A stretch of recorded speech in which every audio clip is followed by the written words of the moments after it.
Stage 1 TVC checkouts running.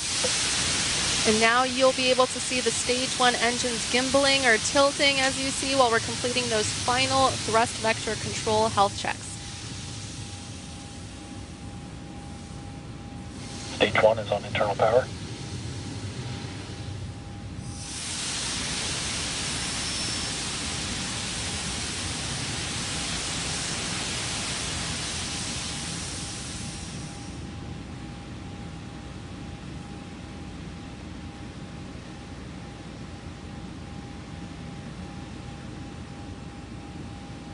The strong back will be retracting shortly here.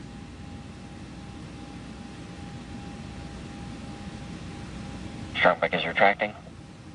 Here you go. We're retracting that black truss structure to prepare for Stage 2 TVC checkout.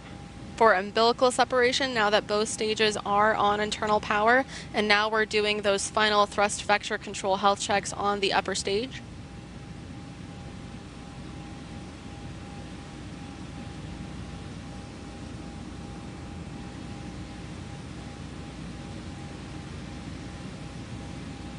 Starting final review of launch commit criteria.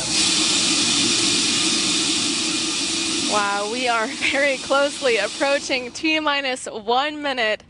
I just want to remind all of us here that what you're looking at on your screen is 85% 3D printed, and it is about to fly.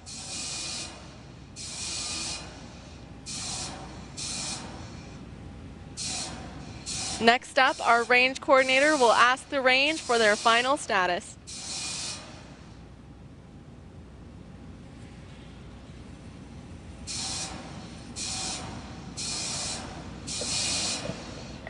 Rock, report range status. Range green. That was confirmation. The range is green for launch.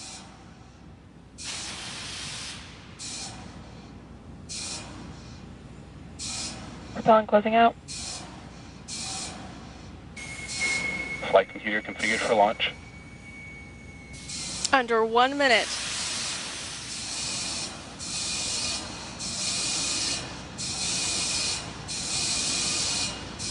LD, are you go for launch?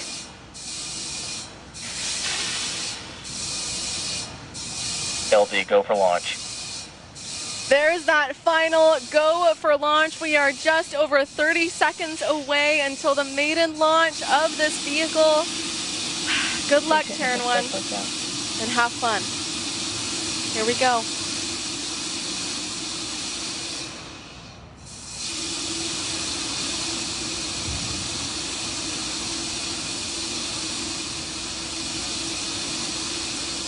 Ten, 9, 8, 7, 6, 5, 4, 3, 2, 1. Lift off.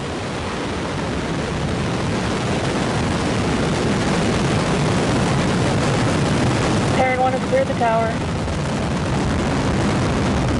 Control maneuver starting.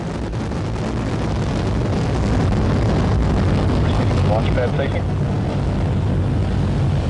Look at that blue fire!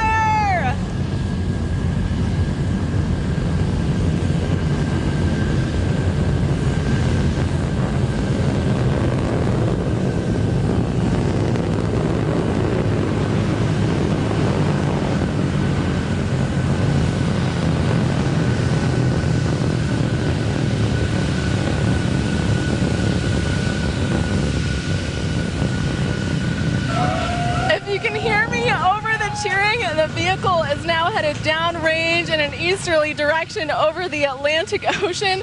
Our next ascent milestone is max Q, around 80 seconds. Terran 1 is supersonic. Get telemetry switch over at the ground station.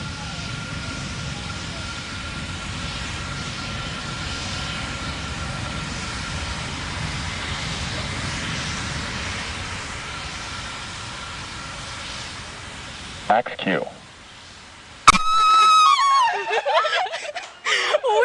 on our way to making a new history. Terran came ready to play today, you just heard that call out indicating Terran 1 just made it through Max Q. We just completed a major step in proving to the world that 3D printed rockets are structurally viable.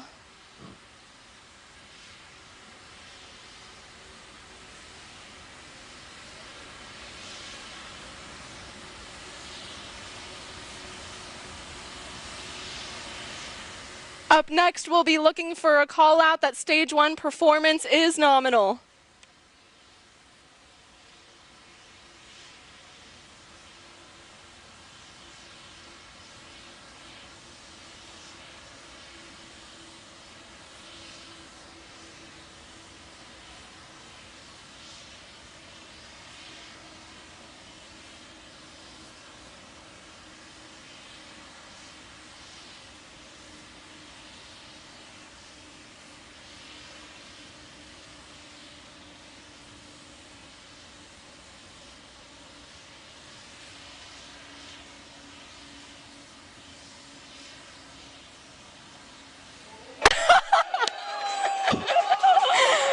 As you can see, we were waiting for MECO and upper stage ignition. This means that we had a main engine cutoff for stage 1, and directly following that, we had second stage ignition, which you can see the Aeon vacuum engine in that beautiful view in the night sky.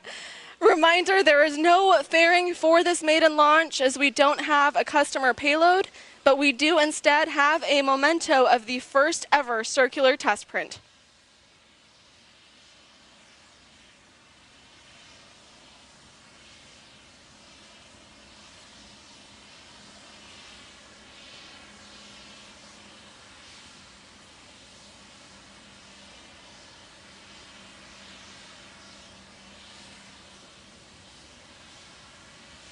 We are currently standing by for an update on what's happening with the stage 2 engine.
Announcement on countdown. This is the LD. There has been a T plus anomaly with stage 2. LC, please begin anomaly procedure section 25.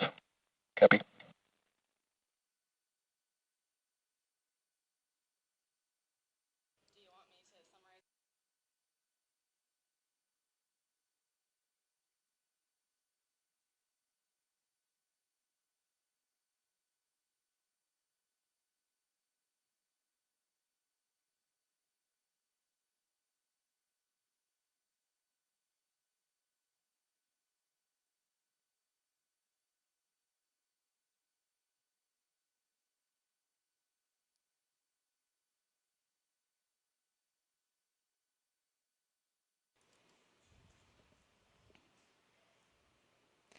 As you heard from our launch director, we did have an anomaly with stage 2 during flight.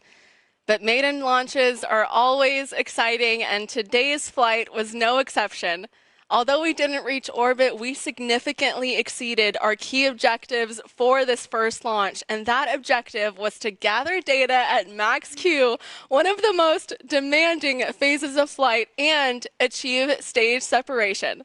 Today's flight data will be invaluable to our team as we look to further improve our rockets, including Terran R.